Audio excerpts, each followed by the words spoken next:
Or false statements. Option A says a non-rigid transformation is a transformation that does not change the dimensions of a given figure. By definition, a non-rigid transformation does not preserve the shape or size of a figure. That means it changes the dimensions such as length, width, and height of a figure. So this is a false statement. Option B says a dilation is a non-rigid transformation that enlarges or reduces a geometric figure, which is true. Option C, a reduction is a dilation with a scale factor less than 0. Generally speaking, a scale factor can never be a negative number. In a reduction, the scale factor is less than 1. More specifically, between 0 and 1. It could be a fraction like 1/2, 1/3, 2/3, 1/4, etc. So this statement is false. Option D, in similar triangles, all corresponding angles are congruent, which is true, and all of the corresponding sides are proportional, which is also true. Option C, a midsegment of a triangle is a segment that connects the midpoint of a leg of a triangle with the opposite vertex. Let's just visualize a line connecting the midpoint of a leg of a triangle with the opposite vertex. We get a median. On the other hand, midsegment connects the midpoints of two sides of a triangle. So this option is false. Question 2. Use the figure to select correct statement. Option A, the transformation from rectangle NOPQ to rectangle JKLM is an enlargement, which is not an enlargement. The size has been reduced, so it is a reduction. So it's not a correct statement.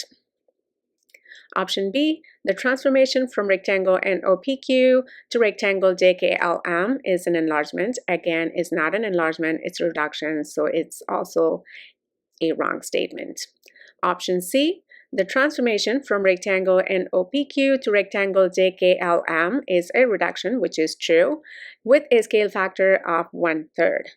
So it could be right, but we don't know if the scale factor is 1/3 for sure. However, a scale factor which is less than 1 is always a reduction.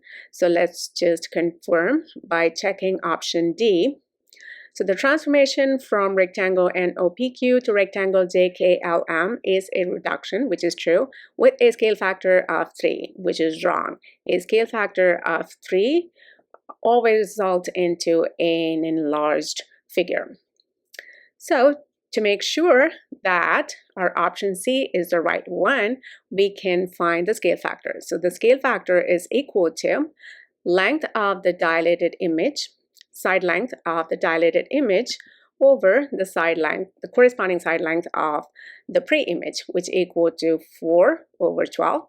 So you can simplify this by dividing up and down by 4, you get 1/3. So the scale factor is 1/3 and it's also a reduction. So our answer choice is C.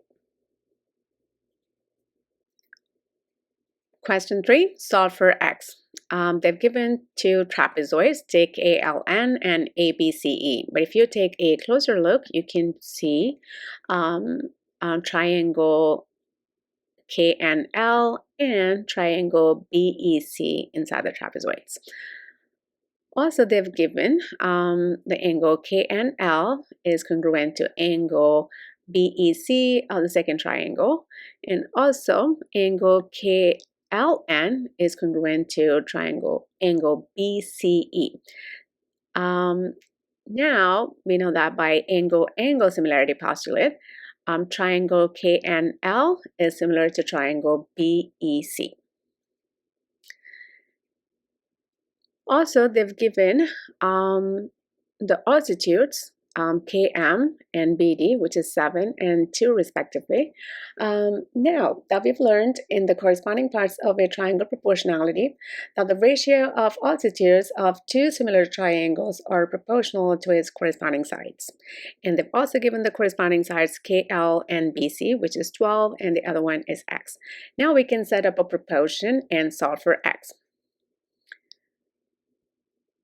So we have altitude to altitude, that is 7/2, which is equal to 12/x, which is the length of the corresponding sides.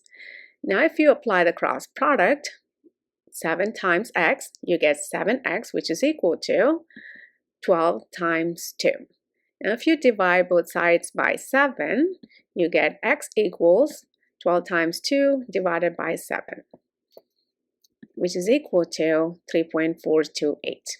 And now, if you round this up to the nearest tenth, you get 3.4. So our final answer is x equals 3.4. Question 4.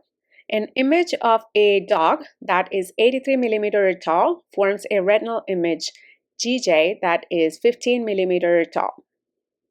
Let's just label the lengths. So FH, which is 83 millimeter, which is the length of the image of the dog, and GJ is 15 millimeter, which is the length of its retinal image. Now, if you connect all these points from pupil, you get two triangles. So the distance from the pupil to retina is 16.7 millimeter, which is given. We already know whenever we talk about distance from a point to a line, we are referring to the perpendicular distance or altitude of triangle TGJ in this case. Now we need to find how far away is the image of the dog from the pupil, which basically is the perpendicular distance from point T to line FT, or the altitude of triangle FTH. Let's use the variable x to represent this distance. Also, it's given that triangle FTH is similar to triangle JTJ. Now, we have learned in the corresponding parts of a triangle proportionality, the ratio of altitudes of two similar triangles are proportional to its corresponding sides. Now we can set up the ratio and solve for x. So we have x to 16.7 equal to 83 over 15, which is length of the corresponding sides. Now you find the cross product, x times 15, which is 15x, which is equal to 16.7 times 83. Now you divide both sides by 15, you get x is equal to 83 times 16.7 divided by 15, which is equal to 92.4066. And we have to round this up to the nearest tenth, which would be 92.4 millimeter. Question number 5. While playing volleyball, Anna spikes the ball over the net. When the ball was spiked, she was 2 feet away from the net. The top of the net is 7 feet 4 inches above the ground. Let's draw a diagram to understand this scenario better. So let's have a line to represent the ground. Now the distance from the ground to the top of the net is 7 feet and 4 inches. So whenever you measure a height or a distance from a line, we are always referring to the perpendicular distance. That means the angle created between these two lines would be a right angle or 90 degree. So Anna was 2 feet away from the net when the ball was spiked. The next information we have is that she hits the ball 2 feet above the net. That means the total distance from the ground to where the ball hits would be 7 feet 4 inches plus 2 feet. That would be 9 feet 4 inches in total. Again, this is the distance. We're referring to the perpendicular distance. The angle created between these two lines would be 90 degree. Now we need to find out how far from the net on the opposite side of the court the ball landed. So let's use the variable x to represent this distance. Now we need to establish a relationship between x and all the other numbers so that we can solve for x.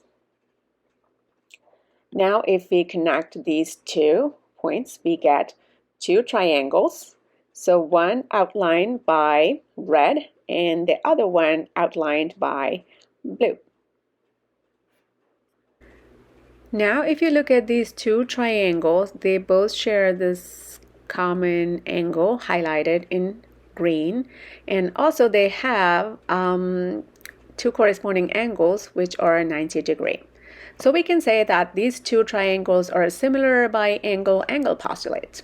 Now they are similar, the corresponding sides should be proportional. Now we can set up the ratio of corresponding sides. So we get x, which is the length of the smaller triangles, and x plus 2, x over x plus 2. X plus 2 is the corresponding side of the larger triangle, which is equal to ratio of the other two corresponding sides, which is 7 feet 4 inches over 9 feet 4 inches. So now here we have a problem. So we have two different units in the numerator, and in the denominator we have feet and inches. Feet and inches. So you can either convert this whole thing into inches or into feet. So if you want to convert into inches, you have to multiply feet by 12. If you want to convert this into feet, you have to multiply inches, but you have to divide the inches by 12. So I would prefer to multiply just to avoid decimals. So we can convert 7 feet and 4 inches into inches. So 7 feet is equal to 7 times 12 inches plus 4 inches, which is 84 plus 4, which is equal to 88 inches. Next, 9 feet and 4 inches. You can multiply 9 by 12 and add 4 inches to that. So you get 108 plus 4, which is equal to 112 inches. Now let's substitute these values over here. So we get x over x plus 2 equals 88 over 112. Now to solve for x, we have to cross multiply. So let's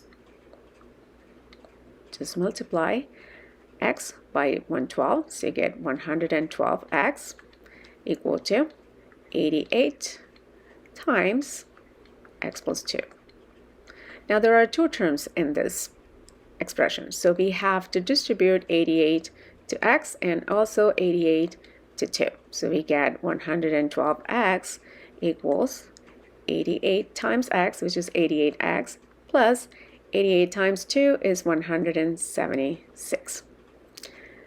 Now let's get rid of this x by subtracting 88x on this side. So we subtract 88x on the other side as well. We get